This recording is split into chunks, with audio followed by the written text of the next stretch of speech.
Ito, meron tayong ayusin isang laminating machine. So nagpa-power on naman siya guys, pero ayaw daw siyang mag forward at reverse. So ayan, naka-plug in na siya. I-power on natin. So ayan siya. Parang may tumutunog dun sa ilalim. I-forward natin. Tanggalin muna natin itong takip. So ayan guys, hindi siya umiikot. Ito yung pinaka problema niya. Ayan, umiinit naman siya, pero ayaw niyang umikot. Ayan, reverse, forward.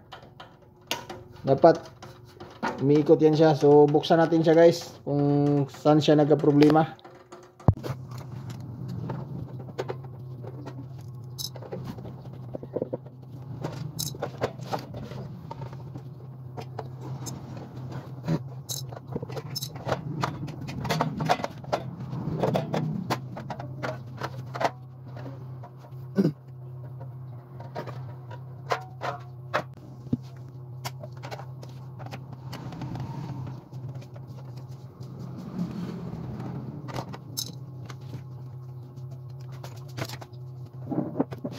So ito na guys, binuksan natin yung laminating machine.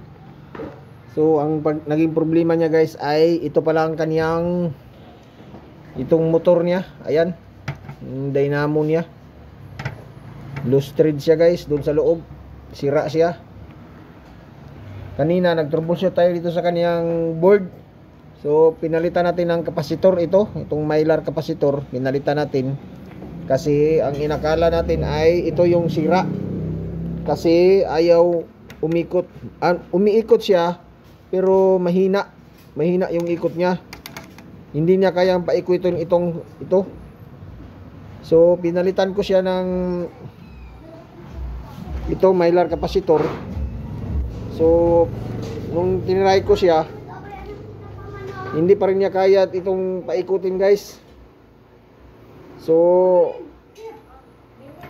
ito yung sira kasi pinaikot ko siya tapos hinawakan, hindi niya kaya. So ito pala ang sira. So ito yung palitan natin. Ayan, 50 KTYZ. Ito yung palitan natin, yung pinaka motor niya. Ito guys, binuksan ko ang kaniyang motor. Ito, tinanggal ko yung takip niya. So ito yung naging problema niya guys. Itong gear niya ay pudpud. Ayan oh, yung gear niya na pudpud. Kaya pala loose thread siya. Ito na yung bago niya na motor guys. So nilagay na natin yung kaniyang gear.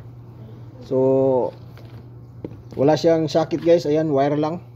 So itong sa luma niya, ayan, nasakit. Ito, ilipat natin dito sa bago. Putulin na lang natin itong wire niya, ilipat natin dito. So ilipat ko muna siya guys. Ito na guys, so nailagay na natin yung kaniyang bagong motor or dynamo. So ayan, umiikot na yung gear niya guys. Ayan, umiikot na.